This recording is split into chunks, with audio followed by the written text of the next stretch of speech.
Tell me about yourself. Yeah, definitely.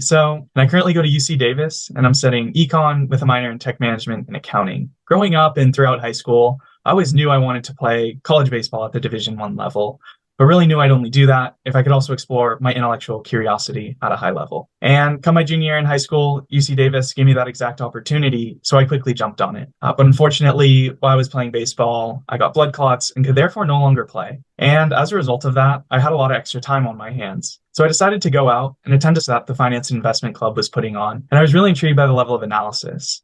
And that paired with me reaching out to bankers to learn more, I became even more interested in the learning experience and responsibility that a banking career offers. Now, really to begin my journey, I got an internship working in sales at a startup. And this really taught me about the client service skills and sales skills that are applicable to banking. But I always wanted something that would help deepen my financial and analytical understanding. And so because of that, I got an internship doing equity research at a small hedge fund in San Francisco. And I've been doing that for the past 7 or so months now, and I've really enjoyed my experience there. But I wanted to deepen my financial understanding some more and learn more relevant skills that are applicable to banking.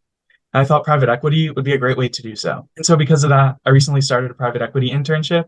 And over the summer, I'll be working at a small boutique investment bank. So that's just a little bit about me and my background. But my past experiences, as well as the experiences I'm currently going through, have really just reaffirmed that banking is where I want my career to be. And after speaking with Chad and Jonah, as well as Sam, they really all reaffirmed my interest in Guggenheim. So thanks a lot for taking the time to chat with me today. Okay. I would tweak a few things. So you talk about playing baseball.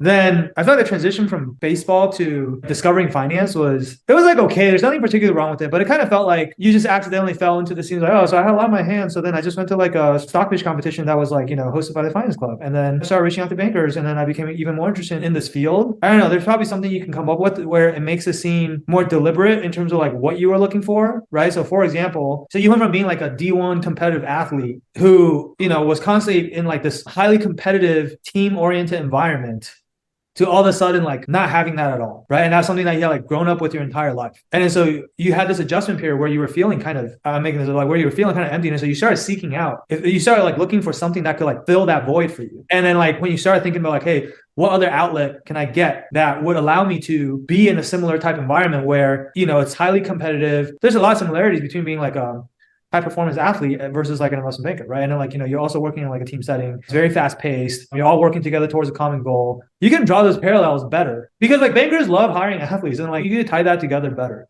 right? So could I say like growing up and throughout high school, I always knew I wanted to play college baseball, but really knew I'd only do that if I could study my intellectual curiosity at a high level. And Davis gave me that opportunity, so I quickly jumped on that. But unfortunately, while I was playing baseball, I got blood clots and could no longer play. And then would I say something like, and I could no longer play. And, to be honest, that was like a very devastating development for me because again, this was like, dude, when you're telling your story, it's like, make it more dramatic and more exciting, right? Like the art of storytelling is like, dude, okay, so you've been working your whole life for this one goal, which is to play not even D1 baseball, but like you want to play professional baseball, right? There's probably like a shit ton of work that had to go into that. And you had to like, starting from little leagues and going to practice every week and like competing and whatever. And like you finally made it to D1, which like most people aren't able to make it to that level. And then randomly you freaking find out you have like this condition that where you can't play baseball. So one, you were devastated. And then two, obviously you felt sorry for yourself for a little bit, but then shortly after that, you realized like, you couldn't keep going on like this and you had to find another outlet that would replace what baseball has been for you, which is you realize you've always thrived in this environment where you're working as part of a team against with other really, really hardworking individuals who are also really talented, and you're all pushing and working together towards like achieving a common goal, which in this case maybe is winning a championship, but like you need something else similar to give you that purpose that you've always had your entire life. You started looking for that, and that kind of led you to the finance club where discovered investment banking, you attended the stock pitch competition and you started talking to people that, were already either like working in this industry or on the way to working in this industry, and realized that like banking actually has a lot of similarities with being like a competitive athlete. Okay. And it's like, that's what initially drew you into kind of like this career path. And then of course, also like as you learn more about the career, like you started going out and like doing all these internships, starting with like an equity research internship and then later private equity internship. And also this upcoming summer, you're going to be doing an IB internship. Like that story is a lot more relatable. I also feel for you more because you had to go through like some setbacks and some trials and tribulations. And it's like if you watch a movie, there needs to be some sort of challenge or obstacle that the main character has to overcome, right? You're like on like Yeah. hero's journey. Otherwise, it's just Uh, like a little bit boring. It's like cool. I mean, there's nothing particularly wrong with it, but it's also not like super exciting. And like the other thing I will say, so being more deliberate about like making that transition from baseball to finance, but also I think like the sequencing didn't really like one part that didn't really make that much sense to me was after you said you joined the finance club and you attended the stock pitch and you became even more interested in banking because you talked to a bunch of bankers. And I went and got an internship to do sales at a startup.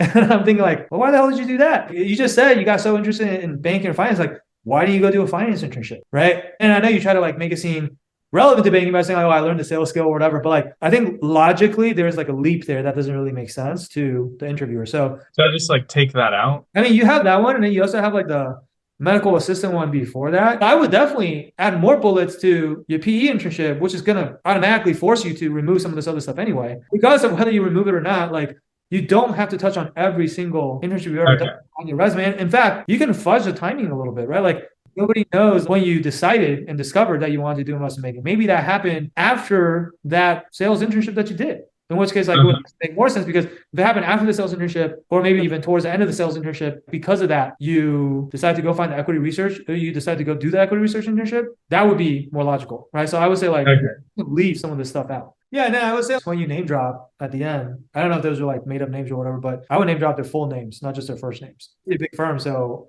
I might not know who you're talking about. A couple more things. When you're talking about like why you want to do baseball, first of all, why you want to go to your school, you said like you want to play college baseball at D1 level, and then also something about intellectual curiosity. I don't know. I didn't really like understand what you were trying to say. Are you just saying like you want to go to the school that will allow you to play baseball and also what have like a good academic program or something? Or Yeah, exactly. I don't know, dude. To be honest, I don't know that you need the intellectual curiosity part in that part of the answer. I think it's totally fair to just say originally your goal was to become a professional baseball player, so you just went to college to play baseball. I think that's like a very justifiable thing to say. If anything, that almost gives you more cover for like, oh, like the question that you got from lady at Cowan who was like asking like, why'd you go to Davis? I think the implication of that question could be like, why are you going to Davis and why are you not going to like more of a target school if you want to do banking, right? And it's just like, I wasn't trying to get in a target school for banking. I was just trying to play baseball. Davis is a good baseball team. Like, that was my main thing. I didn't realize I wanted to do banking until after I already got here. And yeah, it's not a target school, but that's why I've been working my butt off to even like be here today. Right? I think that actually gives you more cover than to say like, oh yeah, I chose the school for I guess academics or whatever, right? Okay. And then I would say, well, your transition is going to change now because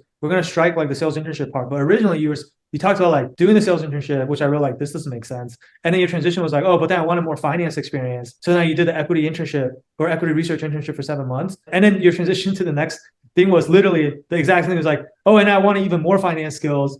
And then so I decided to do a PE internship. So you said the exact same reason to go from sales to equity research, and then again from equity research to PE, right? I would probably push that up a little bit, and you want to have at least 1 to 2 sentences on like I got to work on X interesting project, like maybe you built a DC. I'm looking at your resume, built a DCF for Asana, and this is what you really liked about it. But then you wanted more of something else, right? So it's the framework. The transition is you really liked X, and X is something that the equity research internship and the private equity internship would have in common. But then you wanted more of Y, and Y is something that you would only get in a private equity firm and not in equity research, right? So that would be like the transition is I really like this. So the next thing I want to do had to be something that would offer more of this, but also in addition to that will give me more of that, right? And then so whatever that is, it could be like, for example, in equity research, you're really just evaluating the company's performance after the fact and then like kind of making a forecast on how you think their share price will do in the future, right? And that's interesting, but you're basically doing valuation at like a very, very deep level, but it's not like super strategic because you're not actually thinking about how to make the company better, or you're not thinking about like the operational side of things or whatever you want to say.